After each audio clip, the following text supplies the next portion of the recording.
ఎదుగు మాట్లాడతారు.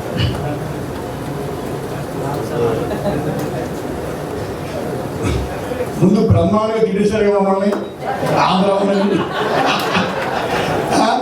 అది బ్రహ్మాంగరి పార్కు, ఆంధ్రవాడ పార్కు. మిత్రులారా, తెలంగాణ నడిపొట్టు బొడ్డు రాయి తెలంగాణ హైదరాబాద్, అది హైదరాబాద్ పార్కు.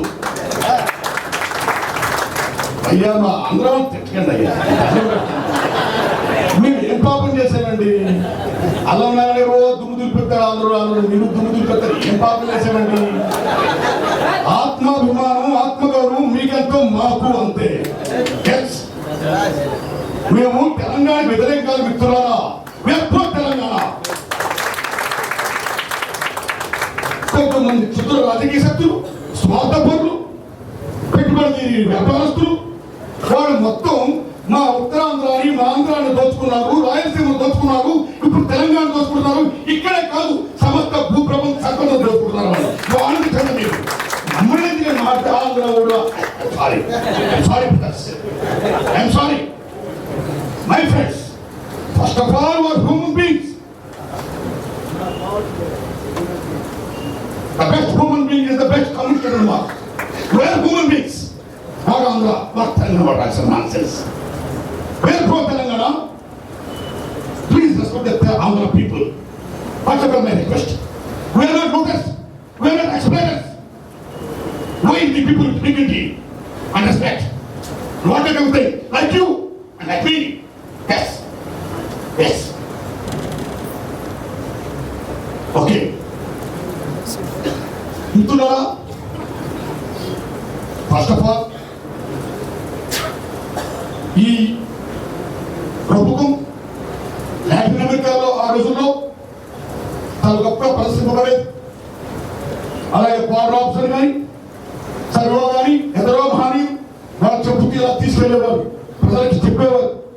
అలాంటి గొప్ప మార్గాన్ని దేశపతి శ్రీనివాస్ గారు చాలా చక్కగా చూపించాడు. ఆయన నేను ప్రప్రదంగా దీన్ని నాకు ఇచ్చిన ఫస్ట్ ఆఫ్ ఆల్ డైరెక్టర్, కథకుడు, దర్శకుడు దేశపతి శ్రీనివాస్ గారు ఎవరెవరైతే కథలు రాశారో కథ సారాంశం ఏమిటో ముందు వాడు బ్యాక్డ్రాప్ తీసుకొని ఆయా బ్యాక్డ్రాప్ లో ఆళ్ళను పెట్టి ఆళ్ళ వచనం చదివించడం అనేది చాలా గొప్పగా ఉంది. గొప్ప మూడు క్యారీ అయింది.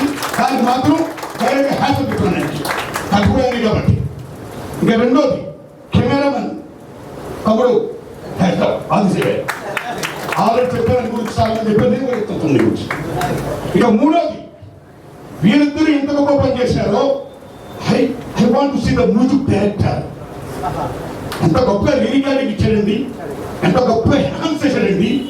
ఇది కేవలం దృశ్యకావ్యం, it's documentation. But it is the mood carry ఏమైతే ఉందో, ఆ జీవం ఏమైతే ఉందో దాన్ని తీసుకురావడానికి లిరికాలి మ్యూజిక్ కూడా చాలా గొప్ప పని చేసింది. దీంట్లో ఎన్హాన్స్ బాట్ ఆ మ్యూజిక్ అంటే ఎవరు కానీ ఆయన వందనాలు. ఏ పేరు నీ పేరు? బాలాగా సభాముఖంగా వందలు కొట్టండి క్లాస్. ఓకే, వీటి గొప్పగా నేను బాగా చెప్పారు. నేను కోరేది ఏంటంటే ఇందులో ఒక్కొక్క మహాకవి చెప్పిన ఒక్కొక్క ఇరుకృత్వం ఏదో ఇలా డాక్యుమెంటేషన్ లో నేను దృష్టిపరంగా చూపించకుండా యు మేక్ ఫిల్మ్స్, సినిమా తీయండి, 4 పల్లెలు చూపించండి. మీరు ఆల్రెడీ వరవరానికి వెళ్తున్నారు, అన్నగారికి వెళ్తున్నారు, చదువుతున్నారండి. ఆ చదువు మనం ఇక్కడ చూసాం. మనం దీని బదులు గొప్ప గొప్ప విషయాలు కాబట్టి మహోన్నతమైనటువంటి ఉన్నాయి కాబట్టి సినిమా తీసి గొప్పగా మీరు చూపిస్తే అది ఇంకా చాలా గొప్ప ఉంటుంది. దాని చరిత్రగా ఉందని సభాముఖంగా నేను విజ్ఞప్తి చేస్తున్నా. అయితే మిత్రులారా, వరవరహాల్ గారి గురించి ఇప్పుడు పెద్దలందరూ చాలా గొప్పడే, ఎందరో మహానుభావులు, అందరికీ వందనాలు. డయాస్మన్ గారు పొద్దున మీకు కూడా వందనాలే, అందరూ గొప్పడు. అయితే నా గురించి కాస్త 2 ముక్కలు చెప్పి వరవరహాల్ గురించి చెప్పాను. నాతో ఎందుకంటే ఆయన గురించి కాస్త నాతో సుత్తాన్ని ఇచ్చారు కాబట్టి నేను చాలా గర్వంగా ఫీల్ అవుతున్నాను. నేను కూడా చిన్నప్పటి నుంచి చాలా ఉద్యమాలు చేసి వచ్చిన వాడిని. నేను కాలేజీ ప్రెసిడెంట్ చేసా, ఫైనాన్స్ సెక్రటరీ చేసా, సత్ర ప్రెసిడెంట్ చేసా, పూర్వస్ కమిటీ ప్రెసిడెంట్ చేసా, సోషల్ సెక్రటరీ చేసా, ఊళ్ళో ఎక్స్చేంజ్ ప్రెసిడెంట్ చేసా, ఫెడరేషన్ ప్రెసిడెంట్ చేసా. Brother of college, brother of area చాలా గొప్పలు చేశాను. గర్వంగా చెప్తుంది. వేళ మహాప్రస్థానాన్ని ఒక బైబుల్ లాగా, ఒక భాగవద్గీతలో కోసం పాలన చేస్తున్నామండి. ఉద్యమాన్ని మా ప్రాణం నాకు. ఎమర్జెన్సీ పీరియడ్లో ఇందిరాగాంధీ విధానం టీఎన్టీ పోరాటం చేస్తున్న వాళ్ళు నేను ఒకటి దెబ్బతిన్నా నేను ఒకటి. నాకు సిమికరావు గారు నేను స్పీకర్ అలా ఉండేది నా కెరీర్ ఉద్యమాల పట్ల ప్రజల పట్ల.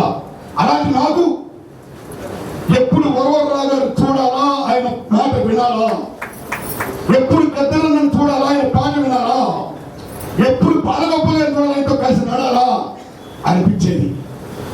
అలా అనిపించి నేను సినిమా పిచ్చుకొచ్చి అర్ధరాత్రి సొంత నుండి ఎప్పుడైనా తీసుకుని వస్తానండి. ఆ తీసిన సినిమాకి నేను తీసిన దానికి దేశపతి శ్రీనివాసరావు ఈవేళ వరవరరావు గారి కవితను నాతో ఓపెన్ చేసినందుకు సభాముఖంగా ధన్యవాదాలు.